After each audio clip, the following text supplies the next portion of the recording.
Hey, what's going on everybody? Servo here. Welcome back to the channel. Today, we are going to take a look at the size of the floating islands and see just how big they are.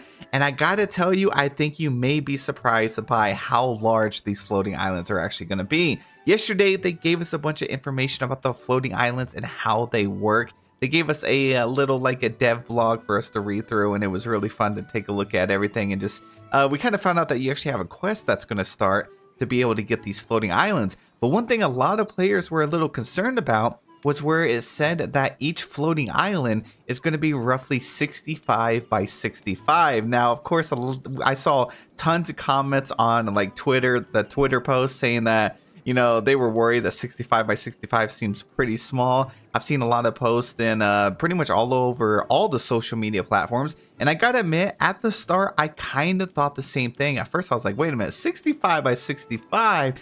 That doesn't sound that large. But let's take a look and see if these floating islands, like, compare them to other biomes. If you guys do enjoy my content at all, please be sure to hit that like button, subscribe to the channel.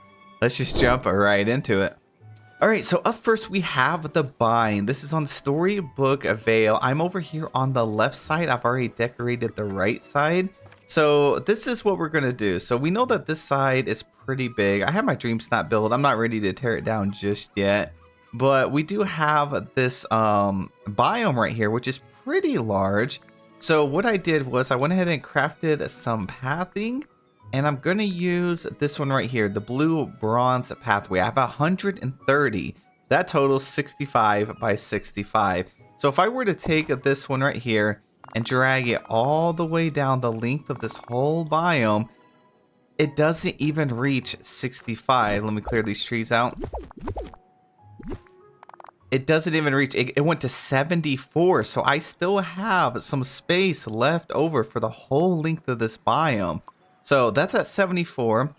And then if we were to take it, let's say like right here, and then let's go about 30 this way, and then about 30 this way, I still have 15 left over. So this is kind of the size of a floating island. Now keep in mind, the floating island is going to be a complete blank space except for the wishing well. So like this right here where we see the ocean and stuff where we can't really have access, or like over here are these stairs and stuff, that would all be space for us to decorate. And keep in mind, we still have a few tiles left over as well. So it's going to be about the size of this to decorate with nothing in the way. I think that's actually pretty dang large. Like that's quite a bit of space. I mean, once we're actually down here on the ground, we have all the space. We'd even be able to decorate over here. It'd be one large, massive, like rectangle. I have two houses right here. Two giant houses only take up that little bit of space. And you got to keep in mind, we're getting 4 floating islands. So we would actually be able to use them for whatever you want. You could have one of these set up just strictly for dream snaps. You could have one to put a bunch of houses you don't like. You could have one just to decorate and expand, because the Nintendo Switch has a massive item limit restriction. The floating islands have their own item limit, which is really exciting. So let's compare this with a couple more biomes. So we know for a fact a floating island is larger than this entire area over here. Now I believe one of the other like largest areas is over here in the Ever After section. So this part of the map, the Teacup Falls right here, is one of the largest sections, and so is the Fallen Fortress. They're pretty similar. The shadows, the statue shadow and the fiery plains are a little bit too narrow, so you can't even get like 40 across for that. Same with the Elysian Field. So if we were to take these tiles and drag them over here in the Teacup Falls, which is actually a pretty large space, we could drag this all the way the whole length of it, and that is 65 right here. So this is how long or how wide one of those floating islands is going to be. Let's try it up here. So we would drag that out. That's 36. And then drag this over here, and it stops at 18. So it would still go over here. So even a massive biome like this is not even big enough for a floating island. And keep in mind, this is all blocked off. So this line would go straight down here, and we would have a massive area to decorate. All right, so what about over here at the lagoon? Let's see what the size is going to be for this one. So paths, we got our 130 right here. And then let's go all the way about right here and drag that. That only takes us to 80. So we would still have 20 tiles left for that one. And then go all the way over here and then map out the side over here. We still have 43 tiles left. So even this massive area.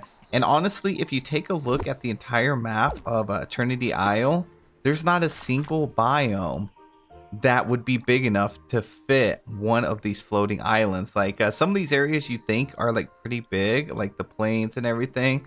And they're like, even the plains over here is not big enough. So let's try out the plaza. The plaza is actually pretty long. So let's see, path. We're gonna have to use my snowy brick because I have 130. So let's see what the entire length of the plaza is. If we were to drag that all the way down, it's almost 65, not quite. So the floating island is actually longer than the plaza.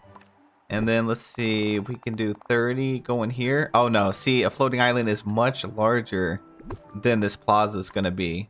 We still have 28 tiles left over. So you can imagine, like imagine this is gone, this well and everything right here, and this is all decorating space. We're actually going to have almost the length of this. It's going to be a little bit longer, like right here, and then a little bit larger out here, and it'll be a blank canvas like that to decorate. So, yeah, I definitely think that this island is going to be a lot larger than we thought, and that is just one of them. We're getting 4 islands that size. Now, they are going to cost some Dreamlight. You're going to need 15,000 Dreamlight each, unfortunately. So definitely grind up if you haven't already, because that's going to cost you 60,000 Dreamlight to unlock all of them. But I just wanted to put it in perspective that if you were a little worried that the things were going to be a little bit too small, I think we're good. Now, I will say I do kind of wish we also had extensions to the actual main valley. Like I would like it much larger for like the forest or, you know, the peaceful meadow and stuff, even the sunlit plateau. Like it's definitely long enough. It'd be nice if they were wide, if we could like enlarge them. Like I feel like we have all this space on the map. I'm hoping one day in the future we get a DLC for like the main island or update, I should say, that adds on to it. So like the beach, maybe we'll expand this one, or maybe we'll get a new version of the glade like over here, and they just keep going and going with Dreamlight Valley. Maybe add something up here or something over here on the left. And it would be really large, but we're going to have so many characters eventually that they are just like crowded here. So it'd be nice if they were scattered across the whole area. And then, of course, we can use the wishing wells to fast travel to, even if we kept going and going and going. And then we definitely need a much larger beach. This one is just too narrow. And I don't know how they would ever do a floating island with the beach because there's no water there. So it would look kind of weird, I feel like. But I think Gameloft's doing a great job. I'm excited for the update. We have just till December 4th.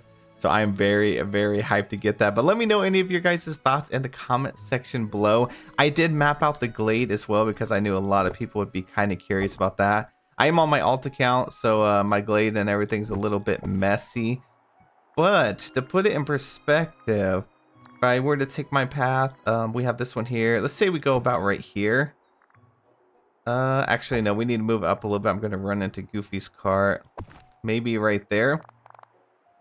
And we ran into the one single flower that's here. Okay, here we go. So drag this. See, that's 68 right there. So it's actually longer than the entire glade. We'd have, yeah, see, so it was like the entire length of the glade. And then probably from here, let's see, we go just one there. Let's add another one down here. And that takes us down to 23. And then you have to minus a few right here. So probably like 10 or 15. So floating island is about this size actually of the glade. So I would go as far as saying is the floating island is actually the largest biome out of all of them. Because even with the glade, you lose so much space because of the tree, the rivers, and everything. That, yeah, the floating island is actually going to be larger than any biome in the sea, like in this game at all. DLC and everything, even larger than the forest, and it's mainly because, again, they have all these rivers and stuff that are blocking the way. So I'm very hyped for the floating islands. Plus we're going to be able to like place stuff at angles. We have 16 different angles that we can place it at. I'm hyped for it. But yeah, let me know in the comment section what you guys think about this. I hope you all have the best day, and I'll see you in the next one.